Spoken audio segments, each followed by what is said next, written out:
ärikäik.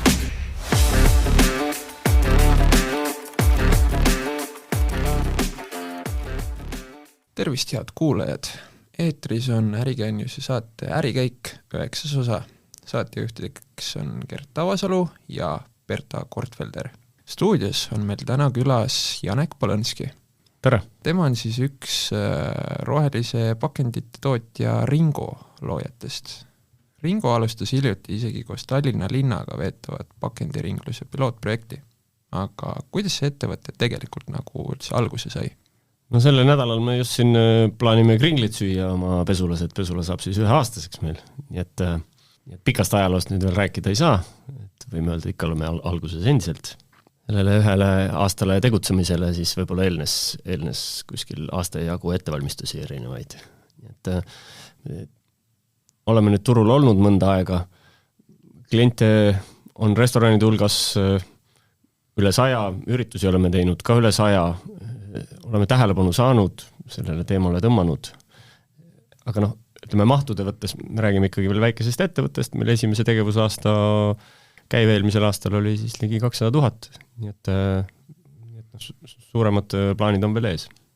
Kust sul üldse idee selle nagu ettevõtte asutamiseks?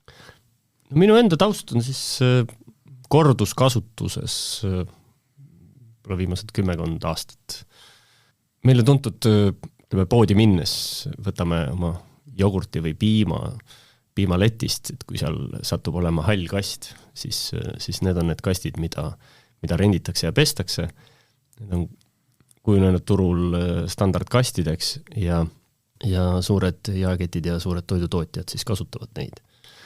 Et ma olen sellise ettevõtte arendamisega olnud seotud palju aastaid ja sealt ka õppisime tunnetama, mida meie enda kliendid tahavad, millist teenust on vaja ja sealt ka hakati küsima meilt tänaseid tooteid, siis ka korduskasutatavaid toidupakendeid, primaarpakendeid, siis ka karpe, topse, kausse ja nii edasi. Nii sattusin selle äri juurde ja see teema on mulle meeldinud ja tunnen, et lisaks sellise tavalisele ärile on selles ikkagi oluline rohekomponent ja on tore teha siis tööd koos investoritega, kes väärtuse põhiselt investeerivad ja tulevad kaasa sellise võib-olla pikaajalise roheprojektiga, mis ikkagi käivitub aastatega, aga mis aitab ka ühiskonnale siis tulevikus kaasa. Et siin on nagu mitu asja koos, see on meie enda jaoks olnud põnev, miks me seda tahame teha. Kas te alustasite kohe alguses nagu lihtsalt nagu nõude tegemisega või tuli ka kohe see nagu ringlus nii-öelda nende kastidega ja asjadega? Kogu Euroopa, ütleme, meie valdkonnas on seal ikkagi 100 ettevõtteid juba, et Eestis 99% tegeleb nii, et kui ma midagi ostan kohvikust kohvi või tellin endale toidu, siis ma pean selle karbi sinna samma restorani tagasi viima. Meile tundus see täiesti ajuvaba, et me ei tahtnud sellist asja teha. Me saime kohe aru, et see saab olla ainult mugav, meeldiv inimestele ainult siis, kui tagastada saab igal pool. Pildikult ma tahan oma kontoris sellest kohvitopsist ju lahti saada, mitte kõndida isegi tänava otsa. Et see ei ole loogiline. Nii et me võtsime eeskuju natuke tänasest prügisüsteemist, et sisuliselt see on meile kättesaadav igal pool. Et me isegi nägime, et me isegi tänasest meie pudelisüsteemist ei saa eeskuju võtta, sest see ei ole mugav enam, et inimesed ei tunneta, et see on nagu neile hea ja lihtne minna ja ühe kaupa neid pudeleid masinasse kuskil panna. Et hakkasime just lahendama seda muna ja kana probleemi sellest korja otsast, et kuidas oleks tagastamine võimalik igal pool, et see oleks odav, see ei saa olla siis tehnoloogilised masinad, neid ju kontorisse keegi ei pane, kontoris ju piisab kotist, on ju. Nii jõudsime isikustatud unikaalse QR-koodi põhise süsteemini, kõikidel toodetel on erinev QR-kood. See on just vajalik selle korje seisukohast. Ja alles hiljem tulime selleni, et millised tooted võiks ringelda. On need kohvitopsid või on need lihakarbid või jäätisevannid või marjakastid, et see ei ole üldse tegelikult oluline.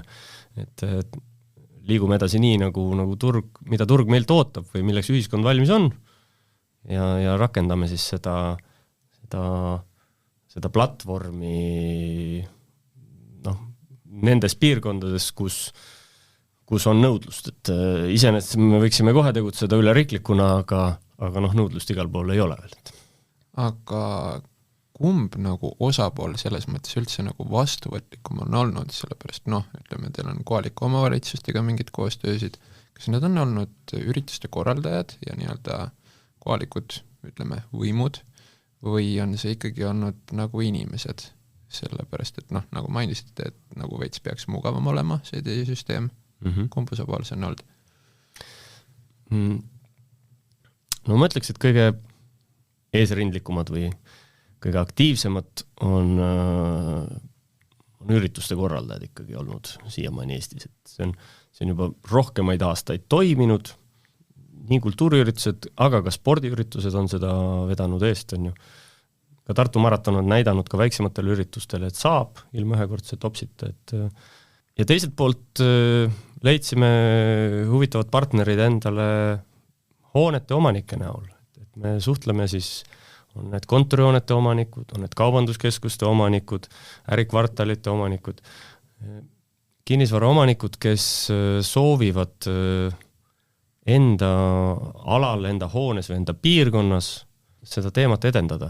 Esiteks, rohesertifikaadid on nüüd osutunud tänapäeval juba selliseks, et nad ikkagi kipuvad intresse vähendama, pangad hindavad selliseid asju, rohelisemad hooned ja kvartalid saavad paremaid laenutingimusi pankadest, et see on selline üldtuntud fakt ja hoonete omanikud oskavad seda ise enda jaoks juba arvutada. Et pole midagi odavamat, kui oma hoones keelata nüüd ühekordne pakend ära või olgu see kohvimasinatest, iseteeninduslikest kohvimasinatest kohvitops või selle maja restoranist kaasamüügikarp, et see otsus on odav, see on lihtne, toitluste ajal tegelikult ei ole väga vahet. Ja selliseid otsuseid on need hoonete omanikud teinud ja seni on nad väga rahul, et meie anname neile statistikat, mis toimub ja keegi ei ole tagasi läinud varasema variandi poole, et meile tundub, et see teema on selline, et miski, mis nüüd tuleb, et ühiskond tundub, et ei pööra enam tagasi selles suunas, et visata rohkem asju kiiremini ära. Et me ei lähe enam kunagi tagasi selle juurde, et me viskaks pudeleid ära või see kõik nagu on ainult ühesuunaline liikumine, küsimus on ainult selle liikumise kiiruses. Et hoonete omanikud võtsid alguses ka meie kaste ja panid oma hoonetesse isegi kui veel restoranid polnud liitunud. Et nad said aru, et see on tähtis, sellega nad annavad võimaluse sellele valdkonnale ja see koostöö on sujunud meil omavahel. Aga kui palju te alguses, kui te need esimesi kaste panite, kui palju te pidite veenma neid pinnaomanikke, et see on kasulik ja vajalik asi? No eks ikka siis, kui meid ei olnud veel üldse turul, oli raskem. Et täna on see teenus võib-olla arusaadavam, me oleme nähtavamad. Ligi 30 000 inimest ikkagi on aktiveerinud omale konto ja kasutab meid, et tuhanded inimesed igakuiselt. Et see info nüüd ei vaja nii palju seletamist, ja igaüks saab ka minna ja vaadata mõnest teises ärihoones, kuidas sama teenus seal toimib, et mida inimesed arvavad sellest. Ja isegi sellistes hoonetes, kus on hoone all üks tagastuskoht, on paljud ettevõtted astuvad sammu edasi ja teevad selle sama lahenduse oma kontori kööki. Et ma ei peaks lõunasöögi karbiga 7. korruselt alla minema. Ja maja peale see koguneb ühte kohta ja me viime sellest ühest kohast selle minema. Et sisuliselt täna see prügisüsteemi väike peegelpilt, mille sisu läheb ainult pessu, aga see mugavus siis hakkab lähenema juba. Aga kas, ütleme, kui siin mingid nii-öelda näiteks maja omanikud teevad siis selle nii-öelda käsu ja seaduse, et siin ettevõtted ainult kasutavad seda, kas siin nagu teieni mingit protesti või vastumeelust ka jõudnud on nii-öelda nendelt, kes siis, keda kohustatakse? Enamasti hoonete omanikud ikkagi teavad oma rentnikke, nad konsulteerivad omavahel, nad arutavad neid asju omavahel. Oleme näinud mitmes avalikus asutuses ka mõned neist, kes alles plaanivad sellel suvel nüüd liituda, kelle ei ole sellest teada andnud, on teinud oma siseseminare, kutsunud kutsunud kõik kokku, ühiselt on arutatud, kuidas teha, mida keelata, mida mitte. Ja siis on nüüd kuidagi loomulikult jälle need otsused vastu võetud, et ega majaomanik oma rentnikest üle ei sõida jõuga, et seda luksust kellelgi ei ole ja seda vajadust ka ei ole, et neid otsuseid saab ikka teha ühiselt, aga see initsiatiiv peab kelleltki tulema, et enamasti töötajad nendes hoonetes aplodeerivad ja mõni restorani omanik on võib-olla nukker, et ta peab nüüd pakendit vahetama, aga tüüpiliselt see ega mingisugust emotsiooni kaasa ei too, et lõppkokkuvõttes me kuidagi on rohkem olukordi, kus me ei panegi enam väga tähele, et jooksuüritustel eriti, et meid peaaegu meil ei ole vahet, millisest topsist me selle kiire veelonksu võtame. Et siis ka see, et millisest värvi topsist me võtame nüüd selle ühekordse kohvi mõnes haiglas või muuseumis või kuskil mujal automaadist, et ka see tops kedagi ei liiguta, et kas ta on suurem, väiksem või valgem või mustem. Et see on ikkagi pakend, et see inimene tarbib seda toitu ja seda sisu, et pakendiga seoses emotsiooni on vähe. Te alustate praegu koostööd Tallinna vanalinnaga ja teil on ka kas Wolt või Bolt on, kus saab tellida teie seda pakendit ja nüüd toidupoed ka, et kuidas need nagu koostööprojektid tekkinud on? Alustavas ettevõttes see põhiline töö on ikkagi meil müügitöö, et meil kõik inimesed sisuliselt on ka müügimehed ja kõik suhtlevad partneritega, igal ühel mingi oma valdkond siis. Koostööprojektid saavad tavaliselt alguse ühe või teise suuremast huvist, mitte kõigiga meil ei ole neid koostööprojekte, seda huvi nüüd nii ulatuslikult turul ei ole. Ja piloote tehakse ka tihti kergemini, sest see on ikkagi selline väike otsus võrreldes pikaajalise projektiga. Et Tallinna linnaga oleme pikalt rääkinud eelmisel aastal, nad ei lubanud meie kaste tänavatele eelmisel suvel. Meil oli ka vähem kliente veel ja nüüd sellel aastal oleme jõudnud siis esimese kokkuleppeni. Meil on väga hea meel selle üle, et esimene omavalitsus ikkagi hakkab meie teenust testima ja vaatama, kuidas see sobitub linna ruumi, kuidas see sobitub avaliku infrastruktuuri, sest lõppkokkuvõttes meie näeme ennast nagu avaliku infrastruktuurina. Ja oleme teinud ettekandeid nii mõneski Eesti linnas, et kuidas selles linnas saaks meie süsteemi käivitada. Erineva edukusega. Ütleme, et mõned linnad on teinud konkreetsemaid plaane, mõned on veel äraootaval seisukohal, et nii see läheb.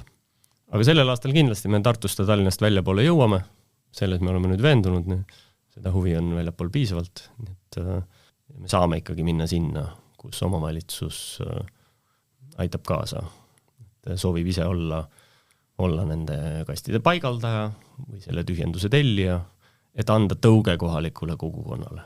Edasi see hakkab juba minema erakapitali toel, et inimesed tellivad, ettevõtted tellivad, restoranid tellivad, aga alguseks on omavalitsus roll tähtis.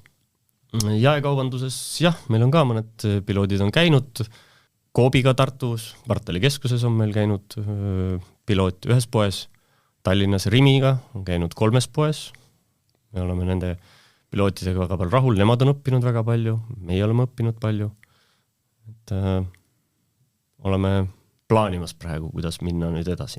Et jaekaubanduse kogemus ja see inimkäitumine on nii pikalt sisse loksunud, siis ühelt poolt me ei saa ja teist poolt keegi ei julge seda väga drastiliselt äkki muuta, nii et neid samme võetakse ette vähehaaval. Muidugi me tahaks, et see oleks kiirem, et see oleks julgem, aga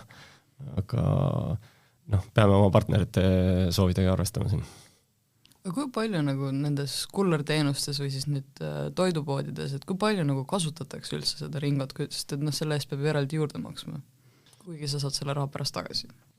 Rohkemad inimesed õpivad selle siis ära, et pandi saan tagasi ja ma ei pea muretsema, et see ei ole minu jaoks kulu. Et see, mida pandile lisaks nüüd iga restoran ise võtab, see on iga ühe restorani otsustada, et seal meie midagi öelda ei saa. Et mõni ei võta toidule lisaks pakendi eest, mõni võtab 25, 35, 50 senti, võetakse isegi euro. See on nii, kuidas iga restoran oma poliitikat kujundab. See ei ole kuidagi seotud sellega, mis meie teenus sellele restoranile maksab. Et mahuliselt me ei saa restoranide nimel rääkida, aga ütleme nii, et kui on kaks valikut, on korraga toidu ostmisel ühekordne pakend ja korduspakend, näiteks Bolti või Wolti keskkonnas, siis sõltub see protsent, kui suur protsent inimesi valib ühe või teise, sõltub hinnastamisest sealt natuke ikkagi. Et me oleme näinud, et kui hinnad on võrdsed, siis valib mõni protsent korduspakend, seal alla 10. Kui hinnad on eelistatult kaldu korduspakendi kasuks, ehk et ühekordne on kallimaks tehtud, siis valib suurem protsent inimesi, et see võib olla 20-30. Ja on restorane, kes on siis ühekordse võtnud sealt kõrvalt üldse ära. See ei saa öelda veel, et see trend oleks, aga neid katseid on tehtud ja müügid üldiselt restoranidel sellest ei lange. Et nii inimesed ei hääleta päris, et pakendi tõttu me on toidu ostnud. Seda ei ole näha olnud. Nii et me julgustame kõiki tegema õigeid valikuid selle. Mõnes mõttes, kui tarbijale pole antud seal valikud, siis ei saa ühiskonnas midagi muutuda. Et kui tarbijale on juba valik olemas, siis tarbija hääletab. Et veel mõnda aega ei ole korduspakend kõige populaarsem valik. Ilmselt ilma riikliku sekkumiseta võib-olla ei saa veel 10 aastat kõige populaarsemaks valikuks. Aga see olukord on juba palju parem kui siis, kui ainus valik oli ühekordne plastiket.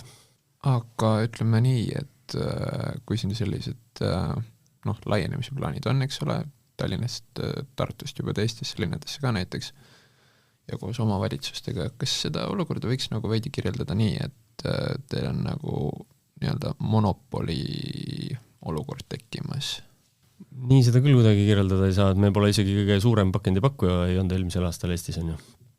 Et ürituste teenindamisel täna on siis kuskil 5 aktiivset ettevõtet, kes siin turul tegutsevad.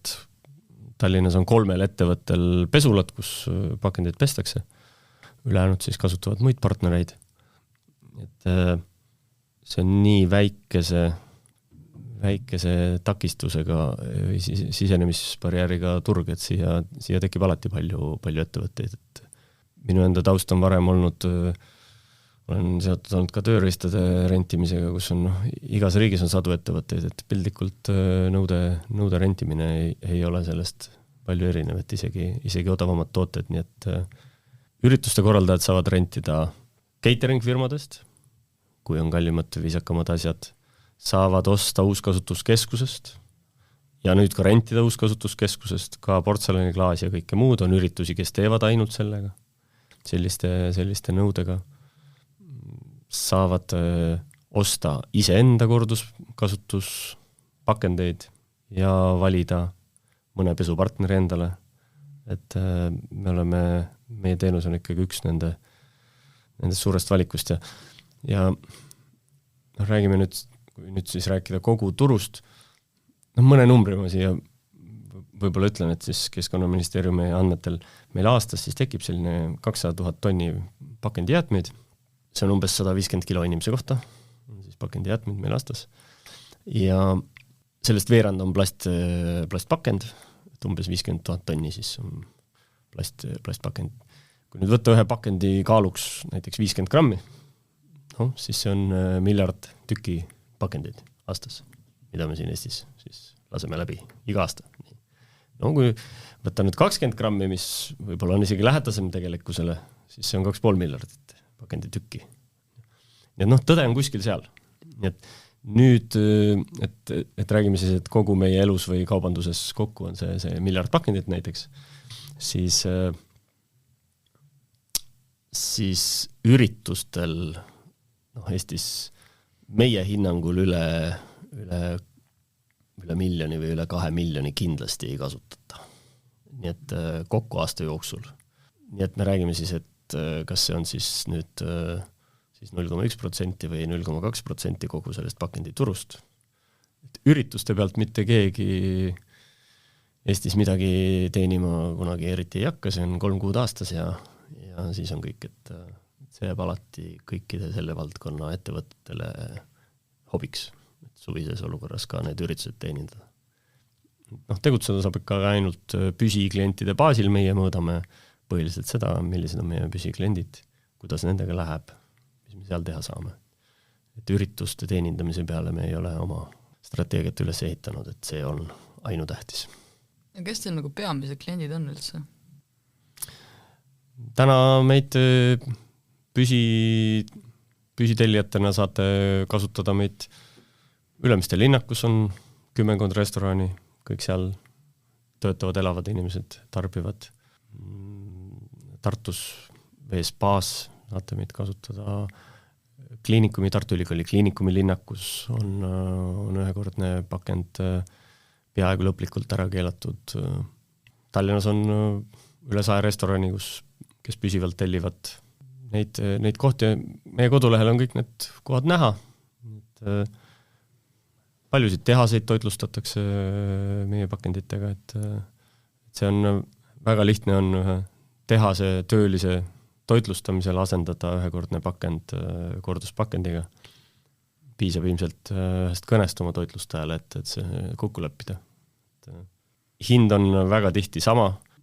Me oleme vaadanud siin erinevate pakendimüüjate lehtedelt. Biolagunevad pakendid on eranditult peaaegu juba kallimad kui meie teenus.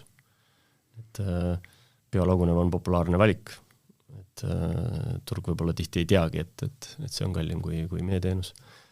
See kõige odavam papp või kõige odavam plastik või vahtplast seni oli näiteks meie teenusest odavam.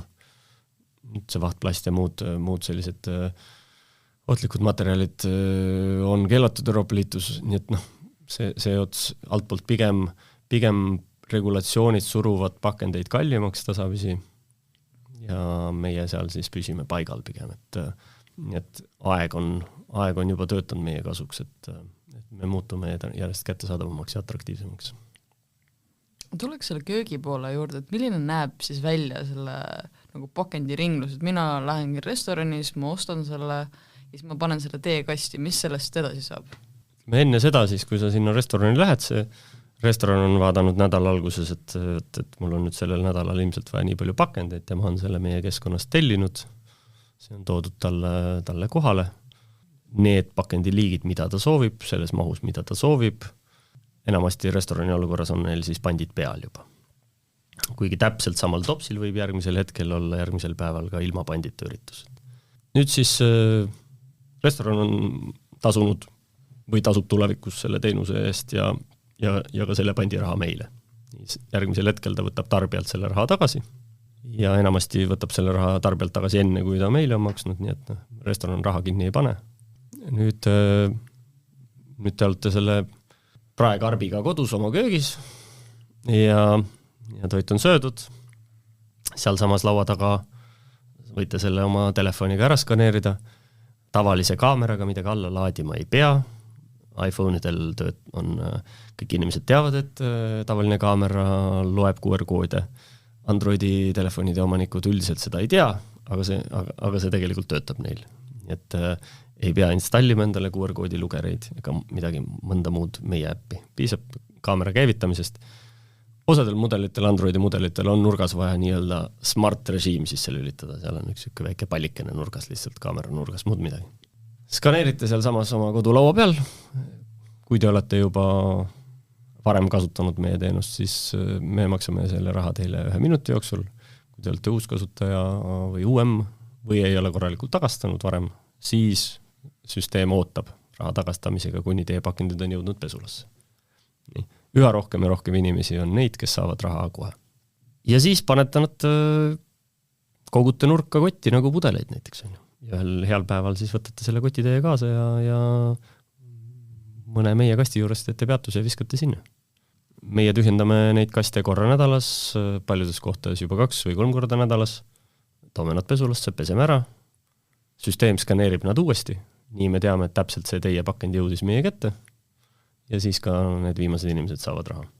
Ja ka siis tegeleme siis ka selle 1% eranditega, mis seal võib olla, et mida skaneeris mitu inimest või ja süsteem siis arvutab, et kellele maksab või kuidas.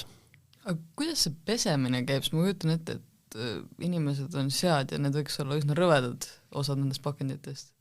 No meil on siis, ütleme, et kui mõtleme pikkadele tunnelpesuliinidele, mis on näiteks haiglate all või sõjaväeosades, siis nemad on tüüpiliselt kõige selliste professionaalsemate pesuliinide omanikud Eestis. Et kui me usume, et haiglas ja sõjaväeosas saavad asjad puhtaks, siis meil on selliseid pesuliine 3 tükki üksteise otsas. Et me peseme tugevalt üle sellest vajadusest, et olla absoluutselt veendunud igal hetkel, et mitte midagi seal ei saa olla. Et tehniliselt ei oleks nii palju vaja pesta, aga me teeme seda siis erinevate pesuainetega ja kuivatame ja teeme ka ise siis puhtuse hügieeni teste. Nii et plastik ei võta selle mõne päeva või nädala jooksul sellest toidust midagi enda sisse, et midagi sellist, et jah, klaas võtab veel vähem või metall võtab veel vähem, aga praktikas on see täiesti Eesti puhtuse nõuete alusel on see, võib öelda isegi kirurgiliselt puhas. Et meid ikka külastavad nii nagu Eestis need asjad käivad, meil on selle jaoks Veterinaar- ja Toiduamet ja nemad külastavad meiesuguseid kohti ja kontrollivad ja annavad meile kõigile selle kindluse, et see asi on õige, nii et nemad on meie tegemistega täpselt kursis.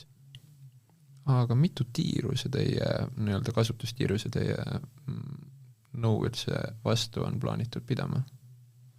No tootjad väidavad, et 50-100.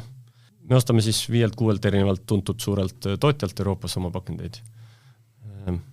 Olles pesnud mõndasid asju siin juba rohkem kui 10 ja vist osa asju juba rohkem kui 20 korda, no me teame täpselt, süsteemis on võimalik välja võtta, milline pakend täpselt mitu ringi on teinud ja pesu ja kõik need on võimalik üles otsida kastidest.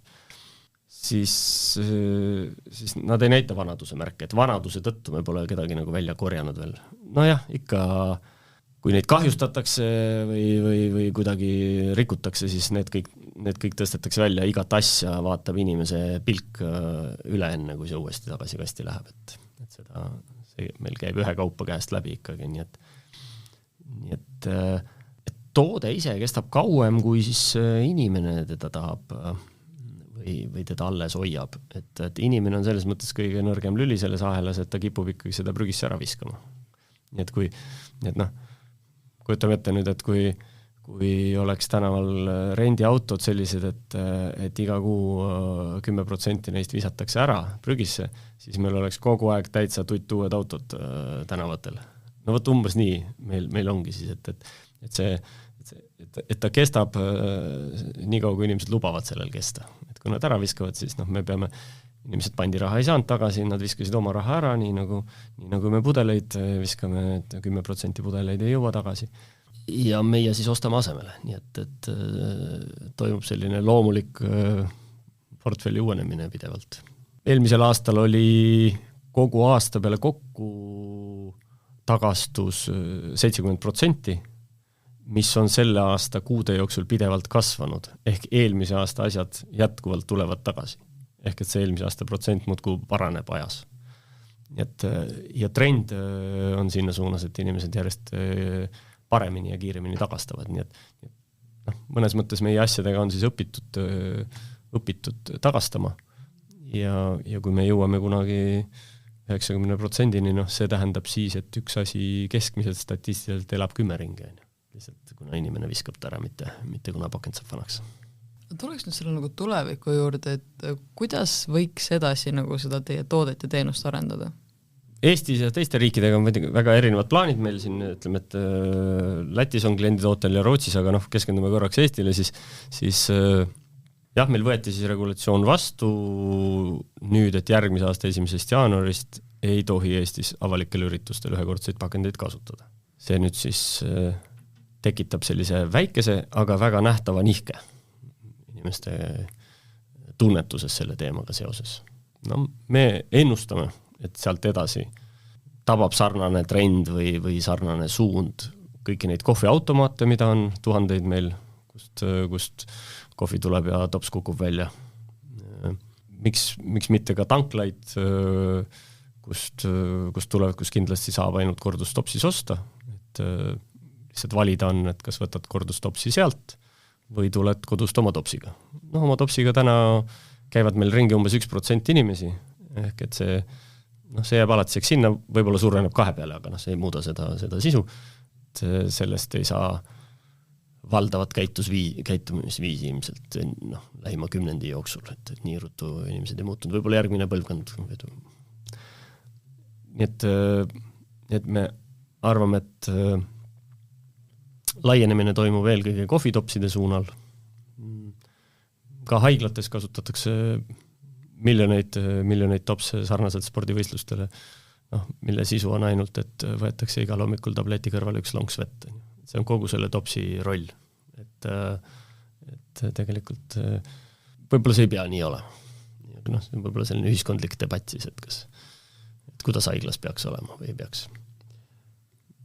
Nüüd tavalistesse toiduainetesse, tavaliste toidupoodide riiulitele me kindlasti jõuame juba sellel aastal. On palju toidutootjaid, kes ise tahavad selliseid pakendeid kasutada. Et siin pigem jaeketid hoiavad tagasi, kui et tootjate soov on juba suurem kui jaeketide soov. Et see ühel või teisel moel tuleb. Me arvame, et riik hakkab reguleerima suurema mahulisi pakendeid, et meile tundub ka imelik, et kui mis on suurema mahulised, näiteks 100 grammi kaaluvad asjad, et meil näiteks need on jäätisevannid, mida on kõikides randades ja suvel kõik kohad täis, on suured jäätisevannid, kaaluvad, ütleme 100 grammi, ütleme või 300 või 400 grammi kaaluvad asjad, marjakastid, suured ketšupi-ämbrid, majoneesi-ämbrid, igasugused sellised 100-grammised, 200-grammised on näiteks suured suubiste vaagnad, erinevad. Et kõik, mis on üle 100 grammi kaaluvad, ikkagi suured pakendid. See ressursi raiskamine tundub nii suur, et tundub nagu ebavajalik, et selliseid asju peaks ainult ühe korra kasutama. Et me arvame, et see järgmine regulatsioon pigem võib-olla tuleb sinna suurema mahuliste pakendite suunast, et kuna seal on see materjali kokkuhoidu ühiskondlikult, siis on kõige suurem ja seal on pesemine palju-palju odavam kui uue pakendi tootmine. Täna ütleme, jäätise vanni pesemine on 2, võib-olla 3 korda odavam kui uue jäätisevanni ostmine. Sama siis ketšupi-ämbrite, majoneesi-ämbrite ja kõikide muudega. Et ilmselt sealt suunast meie elu võib-olla reguleeritakse tulevikus. Aga kui võtta nii-öelda teie ettevõtte poolt äriliselt, siis kus see nii-öelda põhiline kasv võiks siin tulla või kas oleks ka mingi võimalus näiteks teie enda teenust veel kuidagi mugavamaks teha tarbijale? No meie näeme ennast siis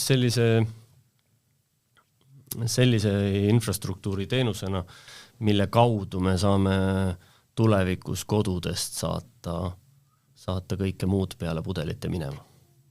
Võib ka pudeleid saata, miks mitte, aga pudelite tassimise asemel taaraautomaati saab siis saata ära piltlikult kodust kotiga või viia see kott korteriühistu alla vastavasse seadmesse. Et see peab olema nii odav, et see saaks levida igasse korteriühistusse piltlikult. Nii et see just selle korje korraldamine nutikalt ja nii, et need asjad ei lähe katki, see on, meile tundub, et selline pikaajaline roll.